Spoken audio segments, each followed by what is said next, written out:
Hello all, myself Dr. Nagarjun, Senior Orthopedic Surgeon from Kim Sunshine Hospital, Gachibowli. ఈరోజు నేను షోల్డర్లో ఉండే problems వాటికి చేసే సర్జరీస్ గురించి మాట్లాడాలనుకుంటున్నాను. షోల్డర్ జాయింట్ జనరల్గా ఇలా ఉంటుంది. Basically this is patients right shoulder joint. Right shoulder joint is formed by collar bone and shoulder ball ఇదనమాట. ఈ షోల్డర్ జాయింట్లో ఇన్ని మజిల్స్ ఉంటాయన్నమాట. That is why it's little complex joint. Basically rotate చేసే muscles కొన్ని ఉంటాయి, చెయ్యి పైకి లేపే మజిల్స్ కొన్ని ఉంటాయి, చెయ్యి లోపలికి బయటికి తిప్పడానికి సపరేట్ మజిల్స్ ఉంటాయి, అట్ ద సేమ్ టైం చెయ్యి ముందుకు వెనక్కి చేసే మజిల్స్ కొన్ని ఉంటాయి అనమాట. So that's the spectrum of movement of the shoulder. అందుకే it is a little complex joint than other joints. ఇంకొకటి రొటీన్ బాల్ జాయింట్స్ లాగానే దీనికి బాల్ కప్పు ఉంటాయి, ball and socket type of joint అనమాట. And there is an additional suction mechanism called labrum అనమాట.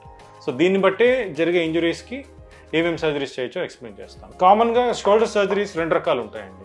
ఒకటి open surgeries and second is keyhole surgery. Shoulder సర్జరీలో ఓపెన్ సర్జరీస్లో ఏమొస్తాయి అంటే ఫ్రాక్చర్ కేసెస్కి చేసే సర్జరీస్ వస్తాయి అండ్ షోల్డర్ రీప్లేస్మెంట్స్ వస్తాయి.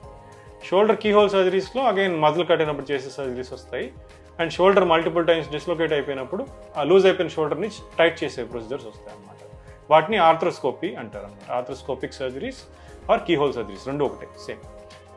అండ్ ఈ కీ హోల్ సర్జరీస్ కామన్గా స్పోర్ట్స్ ఇంజరీస్లో చేస్తాం. స్పోర్ట్స్ పీపుల్ ఎవరన్నా గేమ్ ఆడుతున్నప్పుడు మధ్యలో మజిల్ టేర్ అయినా ఆర్ డిస్లొకేట్ అయినా మీరు చూస్తుంటారు, చాలా క్రికెట్ ప్లేయర్స్ చూస్తుంటారు, ఇట్లా షోల్డర్ ఇలా డిస్లొకేట్ చేసుకుంటారు, మళ్ళీ వెనక్కి తెచ్చుకుంటారు. అలా లూజ్ అయిపోయిన షోల్డర్స్ని టైట్ చేసి నార్మల్ రేంజ్ ఆఫ్ మూమెంట్కి తీసుకొచ్చే సర్జరీస్.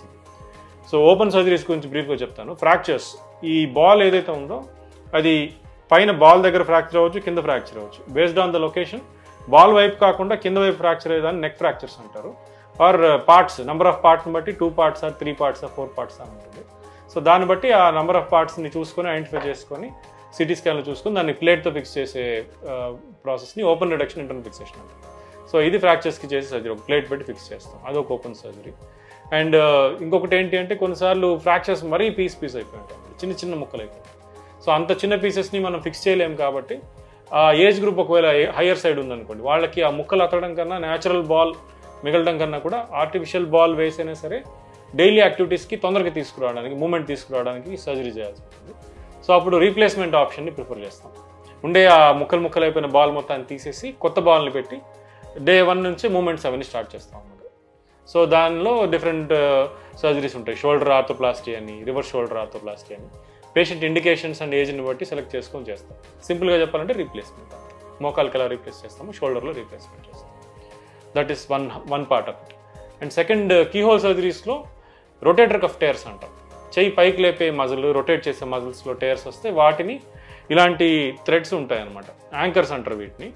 దీన్ని బోన్ లోపలికి బరీ చేసి బయట ఉన్న థ్రెడ్ని కుట్టు తీసుకోవడానికి యూస్ చేసుకొని మజిల్ని కుడతాం అనమాట. సో దీనివల్ల ఏంటి అంటే మేజర్ కటింగ్ని అవాయిడ్ చేయొచ్చు అండ్ కీహోల్తోనే మజిల్ రిపేర్ అయిపోయి మజిల్ ఫంక్షన్ని గెయిన్ చేస్తారు అన్నమాట పేషెంట్స్.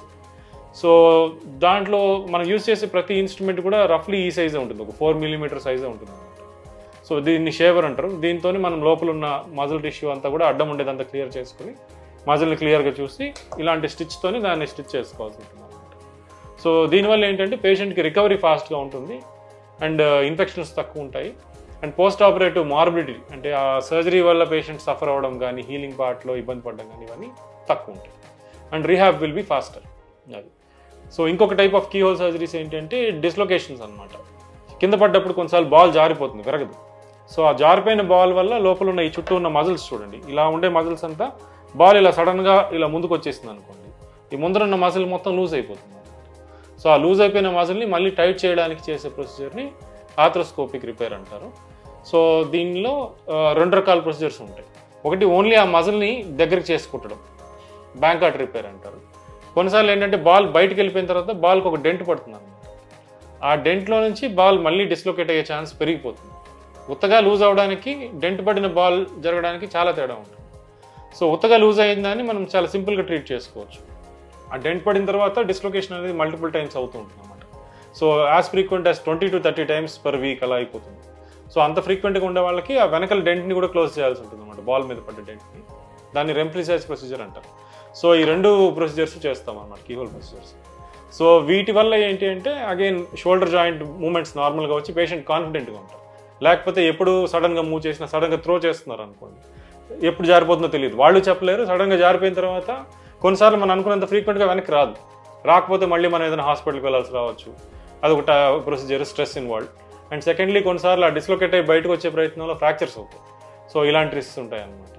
అండ్ కొన్నిసార్లు హ్యాబిచువల్ డిస్లొకేటర్స్ అంటారు, అది బయటకే ఉండిపోతుంది. కొన్నిసార్లు అలా 2 నిమిషాలకు ఒకసారి జారడం రావడం జరుగుతుంటుంది. అప్పుడు బోన్ కూడా డ్యామేజ్ అయిపోతుంది అన్నమాట. సో బోన్ డ్యామేజ్ అయినప్పుడు దాన్ని మళ్ళీ ఇంకొక బోన్ తీసుకొచ్చి అడ్డం పెట్టే ప్రొసీజర్ చేయాల్సి వస్తుంది. సో కీహోల్ సర్జరీస్తో అడ్వాంటేజ్ ఏంటంటే earlier the intervention.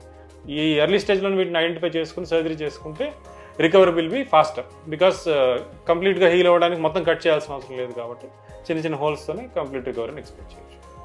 That's it. Thank you.